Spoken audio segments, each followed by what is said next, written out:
Bom, então agora nós vamos falar sobre o limite de funções complexas e mais uma vez eu quero convidar vocês para se inscrever no nosso canal, curtir essa videoaula se ela está te ajudando e compartilhar com seus colegas que você acha que pode ajudar também. Seja Z0 um ponto de acumulação do domínio D de uma função f.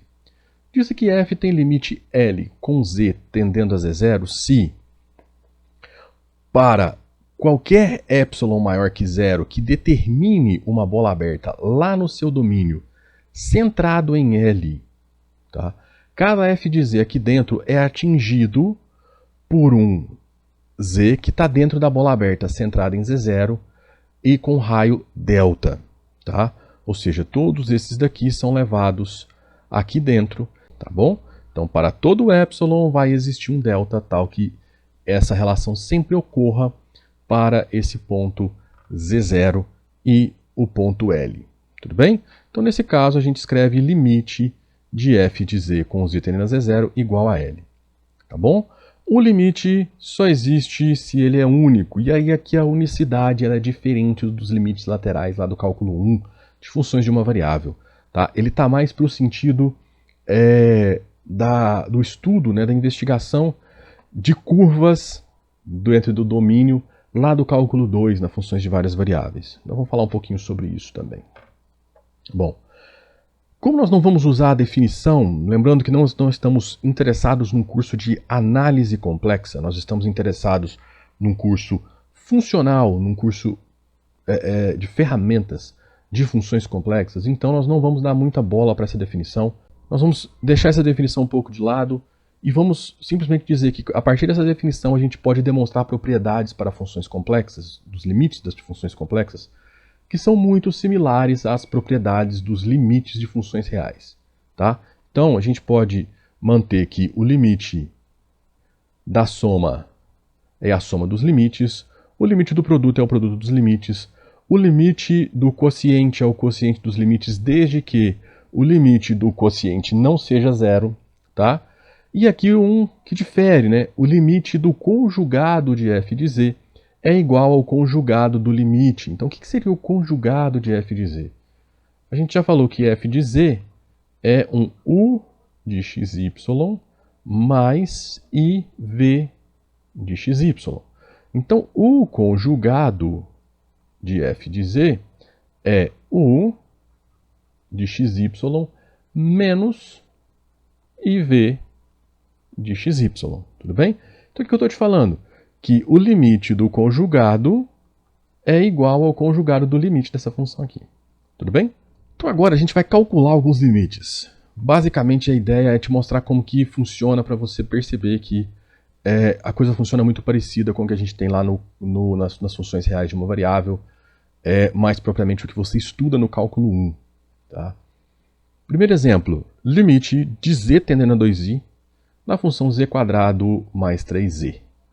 Perceba o seguinte, a função z² mais 3z, o domínio dela é todo o plano complexo, porque não existe nenhum número complexo que se você colocar no lugar do z vai gerar um problema que eu chamo de problema catastrófico.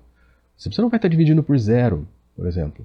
E aqui, nos números complexos, esse é o único problema. Por quê? Porque eu posso extrair raiz de número negativo. Né? A unidade imaginária ela é criada para isso. Então, o que acontece? Se eu não estou dividindo por zero, ou se eu não estou cometendo nenhum, como é que eu posso dizer, nenhum crime ligado a funções específicas, né, calculando logaritmo de zero ou de número negativo, essas coisas assim, então eu posso substituir o valor. Então perceba que você tem aqui nesse caso que z² mais 3z é um polinômio, então eu posso colocar qualquer número complexo ali, inclusive o 2i. Então nesse caso basta substituir o 2i no lugar do z. Você vai ficar com 2i ao quadrado mais 3 vezes 2i, ou seja, 4 vezes menos 1 mais 6i, ou seja, menos 4 mais 6i. Então esse é o limite, tudo bem? Vamos para um outro exemplo agora. Perceba que aqui a gente começa a ter os problemas das indeterminações. Tá? As mais famosas, né? 0 sobre 0 e infinito sobre infinito. Tudo bem? São essas as que a regra de L'Hopital incide, e todas as outras indeterminações que a gente tem lá no cálculo 1, a gente consegue convertê-las em alguma dessas duas e aplicar a regra de L'Hopital. Tudo bem? Lembrando que, obviamente, não temos regra de L'Hopital para números complexos a priori nesse momento. Mas a gente vai tentar trazer o que a gente sabe de variáveis reais para as variáveis complexas. Por exemplo, nesse caso aqui, ó, limite de z tendendo a zero, ou seja, quando eu falo z tendendo a zero, eu estou falando z tendendo a zero mais zero i, ou seja, um número complexo cuja unidade real e a unidade imaginária são zero. Bom, então você tem 1 mais 0 menos 1 dividido por z. Aqui, se você for substituir o z por 0, você vai encontrar 0 sobre 0, que é uma indeterminação. E para indeterminações, você não sabe o que vai acontecer. Esse limite pode existir, ele pode não existir, e ele pode até mesmo divergir e ir para mais ou menos infinito. Tá? Então aqui nós temos que arrumar uma forma de investigar o que vai acontecer.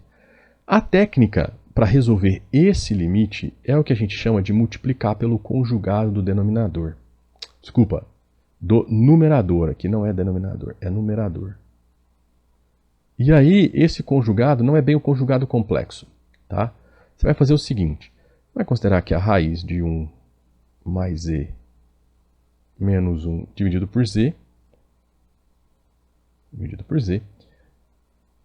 é igual a ela mesma multiplicado por raiz de 1 mais z mais 1 dividido pela raiz de 1 mais z mais 1. Tudo bem? Perceba que aqui é o que você tem exatamente a mesma técnica que você usa lá no cálculo 1.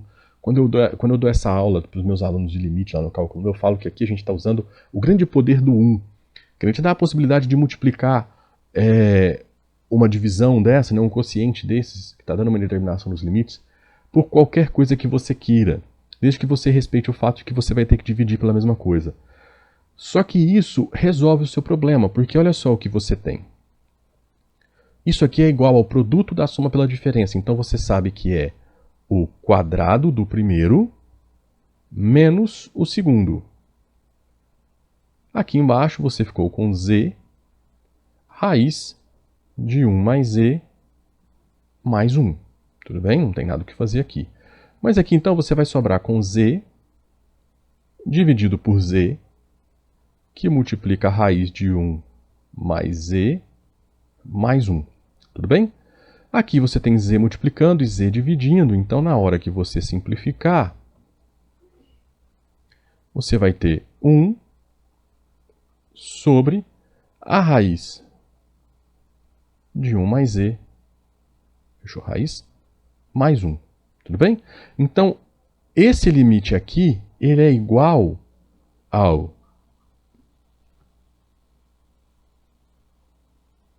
limite de z tendendo a zero de 1 sobre a raiz de 1 mais z mais 1. Que na hora que eu substituir o zero, eu vou ter 1 dividido por raiz de 1 mais 1, ou seja, meio. Tá? Lembrando que a raiz de 1 é 1. Tudo bem? Mais ou menos 1 é quando você está trabalhando com equações. Raiz quadrada quer saber qual é o lado do quadrado de área igual a 1. Tudo bem? Então, é 1. Então aqui você obtém meio, que era o que a gente tinha comentado que ia acontecer aqui. Ó. Tá bom? Então, dessa forma aqui, a gente encontra meio. Agora, eu quero estabelecer com vocês uma forma da gente calcular esses limites de funções complexas a partir da parte imaginária e da parte real dessas funções complexas. Lembra que a gente tinha definido a parte real como u de xy e a parte imaginária como v de xy? Então, nós queremos saber como que esse limite se comporta, né, o limite de funções complexas se comporta com relação a esse u e v. Então, perceba o seguinte. Vamos considerar que o limite de f de z é um número complexo, a mais b vezes i. Tá? Então, o limite de f de z quando z tende a z0 é esse número complexo. Eu posso te afirmar que uma condição necessária e suficiente para que esse limite seja igual a mais bi é que o limite da parte real seja igual à parte real do limite. Então, o limite de u de xy, quando x tende a x0 e y tende a y0. Por quê? Porque aqui eu estou considerando o meu z como sendo x mais y, tá? Então, cada u xy e cada v de xy vão estar dependendo apenas de x e y. Então, elas são funções de duas variáveis. Então, agora o que você está fazendo? Você está convertendo esse limite complexo em dois limites de duas variáveis. Aonde o limite da parte real da função tem que ser igual a e o limite da parte imaginária da função tem que ser igual a b, tá? Que é exatamente a parte real e a parte imaginária do valor do seu limite. Tudo bem? Logicamente, aqui estou considerando que o nosso z0 é x0 mais y0i. Então, por isso que o x tende a x0 e o y tende a y0. Isso significa que se você tem um conhecimento do cálculo de limites de várias variáveis, isso vai te ajudar muito. Na verdade, a partir de agora, se você tem uma boa base do cálculo de várias variáveis, em especial o cálculo de duas variáveis, isso vai te ajudar muito a trabalhar com as funções complexas. Bom, com isso em mente, vamos trabalhar com esse exemplo que está aqui. Para calcular o limite de z tendendo a zero da parte real de z quadrado dividido pela norma de z ao quadrado. Perceba que esse daqui é um limite de uma função real, tá? Por quê?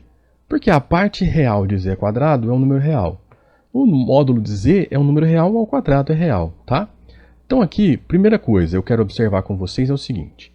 Z quadrado é x ao quadrado menos y ao quadrado mais 2xy que multiplica i. Tá? Então, essa daqui é a nossa parte real do f de z, ou seja, nossa parte do f de z não, né? Nossa parte real de z quadrado, tá? E essa aqui é a nossa parte imaginária de z quadrado.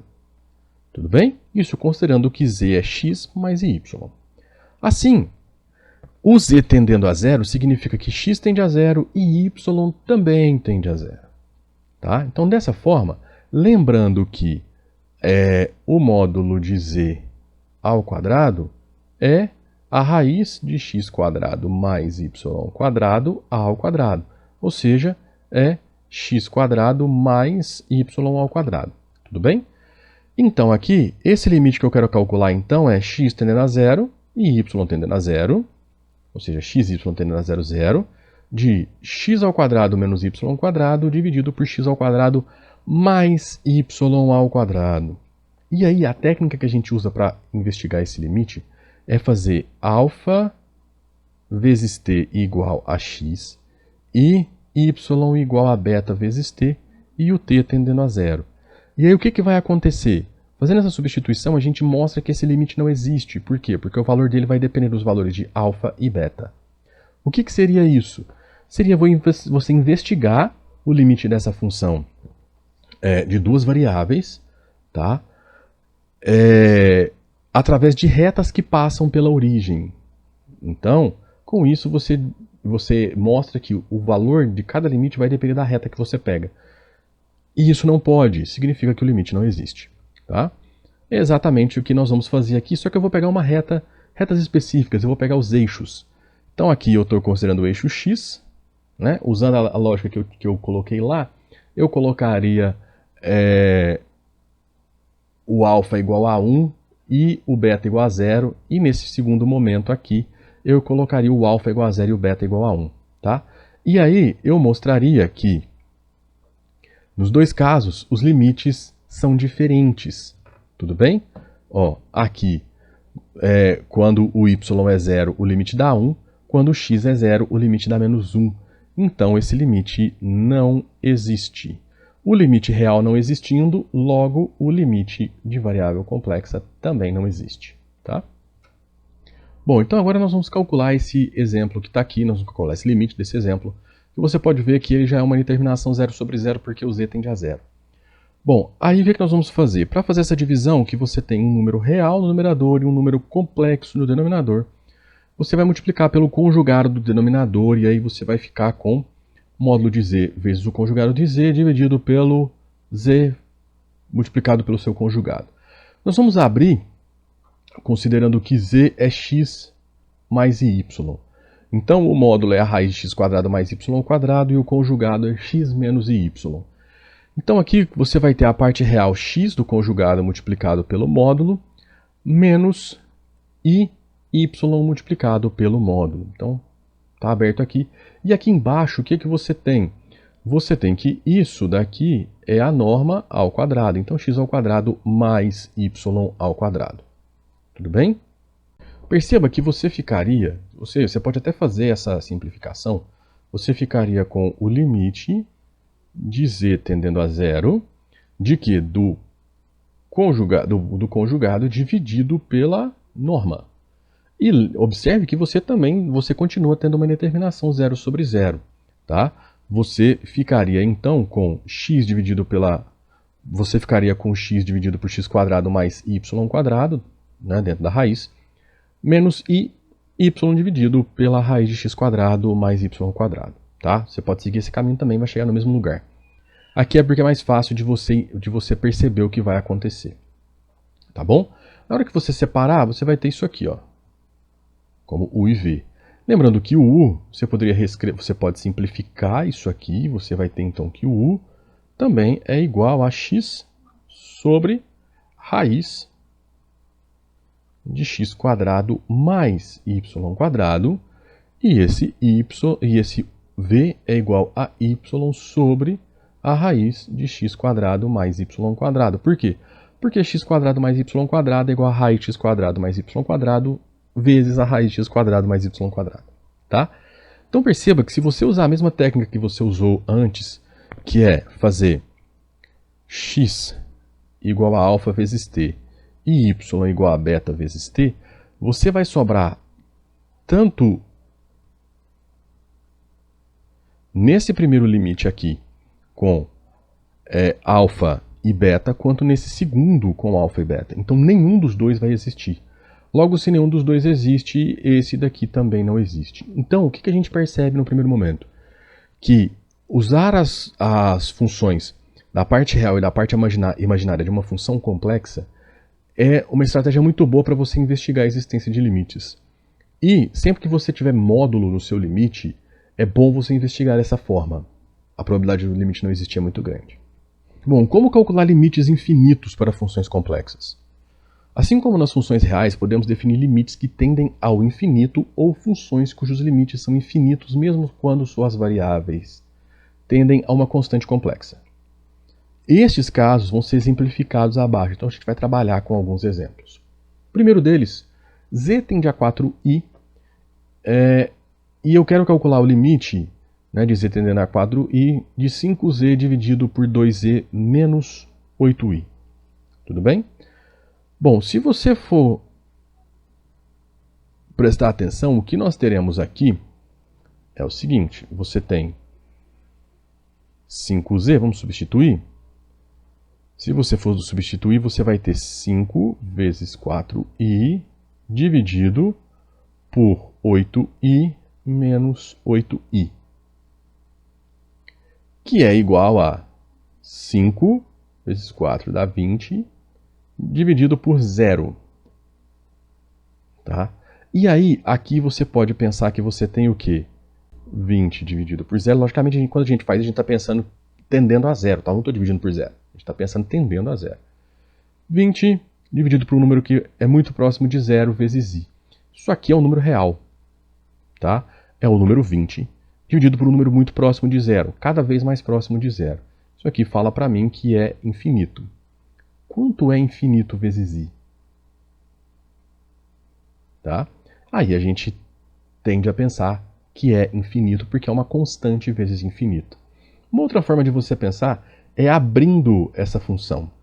Então você vai substituir o z por x mais y, e na hora que você terminar de fazer todas as suas contas, você vai ter uma função parte real e uma função parte imaginária. Da seguinte maneira, ó, você vai ficar com isso aqui, ó, essa função parte real e essa função parte imaginária. Tá? E aí, você vai calcular o limite de cada uma delas. Você vai perceber que você tem que elas vão te dar, de novo, mais infinito. Mas se você pensar daquele jeito anterior, você também vai conseguir chegar nesse resultado.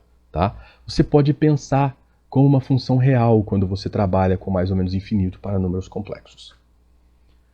Aqui, por exemplo, você tem um limite que é basicamente uma definição para o que você vai poder usar mais para frente, que é o limite de 1 sobre z quando z tende a infinito. A gente consegue mostrar lá no cálculo 1 que o limite de x tendendo a infinito de 1 sobre x é igual a zero. Tá? Será que vai acontecer a mesma coisa? Bom, temos de novo a divisão de um número real por um número complexo, então conjugado, numerador e denominador. Ficamos com o módulo de z ao quadrado denominador, né? O numerador continua com o conjugado. E aí, para a gente abrir, fica com x sobre x quadrado mais y quadrado, mais i vezes o limite de y sobre x quadrado mais y quadrado. O que é isso? É a expansão da função módulo de z dividido pelo conjugado de z ao quadrado, né? Que você vai ficar com x menos i y. Aqui é menos, né? Que é menos, tá? X menos i y de x quadrado mais y quadrado, ou seja, x sobre x quadrado mais y quadrado menos i x quadrado mais y quadrado vezes y. Tá bom? Coloco o i para fora, então é o que a gente tem aqui. Temos um menos aqui de fora. Aqui também é menos e aqui também vai ser menos. Tudo bem? O que nós temos? A ideia aqui é que para que z tenda a mais infinito, pensa o seguinte, z tende a mais infinito de que forma? No plano complexo você tem múltiplas direções, então ele tenderia a mais infinito em todas as direções, tá? Seria essa a ideia. A gente faz o x tender a infinito e o y tender a infinito. Uma forma bem interessante de você pensar nisso é quando você faz isso para várias variáveis, tá? É bem interessante pensar dessa forma. E aí, o que nós temos? O que vai acontecer com x sobre x quadrado mais y quadrado e y sobre y quadrado mais y quadrado? E aí, a gente troca, a gente faz uma mudança de variável. Você faz o seguinte, x alfa vezes t e y igual a beta vezes t. E aí, o seu t tem que tender a mais infinito. Tá? É uma forma de você fazer. Ou seja, você está investigando o que acontece com curvas retas. Dá a mesma coisa se você for expandindo a partir da origem através de circunferências. Tá? E aí você vai trabalhar com